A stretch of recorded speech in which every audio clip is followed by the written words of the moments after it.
معاملات خدا کے سپرد کر دینے والوں کو پھر اپنے فیصلوں پر کبھی افسوس نہیں ہوتا۔ دکھ حد سے بڑھتا ہے تو راتوں کی نیند اڑ جاتی ہے، پھر وقت تہجد آنکھ بھلے ہی سو جائے پر دل نہیں سوتا۔ کوئی تو بات ہے جو پس پردہ چھپی ہوئی ہے، ورنہ بلا وجہ تو کوئی بھی شخص سجدے میں گر کر زار زار نہیں روتا۔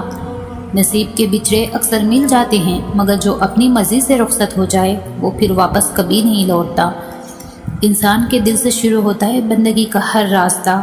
دل دکھانے والوں پر وہ اپنی محبت کا دروازہ نہیں کھولتا۔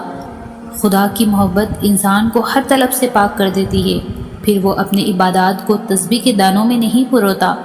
اس کی رضامندی کے سامنے نصیب بے بس ہو جاتا ہے۔ وہ تو بس کن کہتا ہے، وہ ہونے یا نہ ہونے کا نہیں سوچتا۔ تمہاری خدا سے یہ دوری ہی تمہیں بے سکون رکھتی ہے۔ تم بھول جاتے ہو اسے، پر وہ تمہیں کبھی نہیں بھولتا۔ قبولیت کا انداز مختلف ہے بس اس کا۔ وہ یا تو دل بدل دیتا ہے یا من پسند راہ کھول دیتا ہے۔ وہ معاف کر دیتا ہے، وہ تھام لیتا ہے۔ وہ عرش تک پہنچ جانے والی دعائیں واپس نہیں موڑتا۔ مانگو اور یقین سے مانگو، کیونکہ اسے اپنے بندے کا دعائیں کرنا پسند ہے۔ ذرا وقت لگ رہا ہے دعا قبول ہونے میں، مگر اس کا مطلب یہ تو نہیں کہ اللہ نے قبول کرنی ہی نہیں۔ پتہ ہے جب یہ سوچتے ہو کہ دعا قبول کیسے ہوگی تو کچھ سمجھ نہیں آتا۔ ایسا اسی لیے ہوتا ہے کیونکہ یہ سوچنا تمہارا کام ہی نہیں، تو کیوں پریشان ہو اس بارے میں؟ تمہارے رب نے تمہارے لیے پہلے سے ہی بڑا بہترین انتظام کر رکھا ہے۔ یہ غم اور مایوسی تو بس یقین کا امتحان ہے۔ اس امتحان کے بعد بڑا اجر ہے تمہارے لیے۔ تم بس امید نہ ہارنا کہ امید کی ڈور سے بندھنے والے کو اللہ مایوس نہیں کرتا۔ اللہ تو ویسے کی گئی دعاؤں کو رد نہیں کرتا۔ تہجد میں تو وہ تمہارے روبرو ہوتا ہے، اور کیسے ہو سکتا ہے جب کوئی اپنے اللہ کے روبرو روتے روتے ہوئے کچھ مانگے اور وہ نہ کرے اور وہ اسے رد کر دے؟ اللہ کی تو یہ شان ہی نہیں کہ کوئی اس کے در پر جائے اور وہ اسے خالی ہاتھ لوٹا دے۔ منصوبے بھی وہی بناتا ہے اور راستے بھی وہی نکالتا ہے۔ تمہارا کام بس دعا کرنا ہے، صبر کی اس آخری سانس تک جب تک تمہیں وہ مل نہیں جاتا جو تمہیں چاہیے۔ تمہارا بکھرنا عارضی ہے، مگر اس کا تھام لینا مستقل ہے۔ تم نے خود کو خود ہی توڑ رکھا ہے، ورنہ وہ تو کب سے تمہیں جوڑنے کے لیے تیار بیٹھا ہے۔ تو تم ان کرسیوں کو اس کے پاس لے جاؤ، پھر وہ انہیں یوں سمیٹ دے گا جیسے اس کا ایک حرف کن ان دونوں جہانوں میں سمیٹ کر انہیں زندہ کر دیتا ہے۔ مایوس نہ ہو، وہی مشکلات آسان کر سکتا ہے۔ اسے سچے دل سے پکارو، وہی سننے والا ہے۔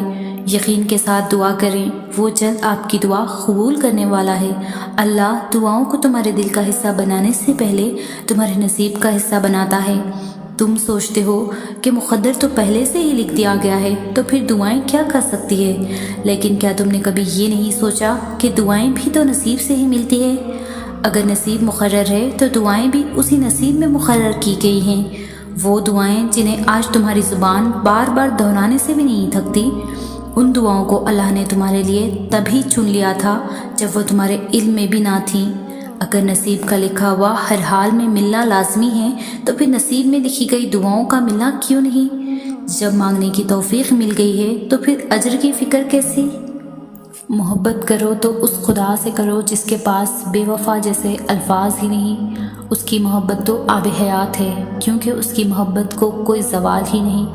مت ضائع کرو اپنے آنسو ان لوگوں کے لیے جن کو تمہارا خیال ہی نہیں۔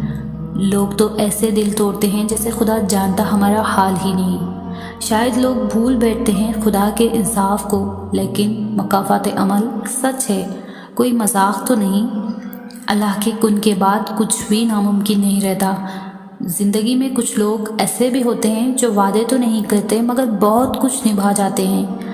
اللہ ہر دعا بہت غور سے سنتا ہے، کچھ پہ جلدی کن فرما دیتا ہے اور کچھ اپنے پاس بہت سنبھال کے رکھتا ہے۔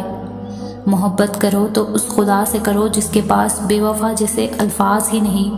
مت ہو اداس اتنا کسی کے لیے جان بھی دے دو گے نا تو کہیں گے اس کی عمر اتنی ہی تھی۔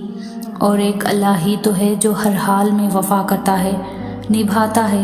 اللہ تعالیٰ اپنے بندے کی تڑپ کو کبھی بھی ضائع نہیں ہونے دیتا۔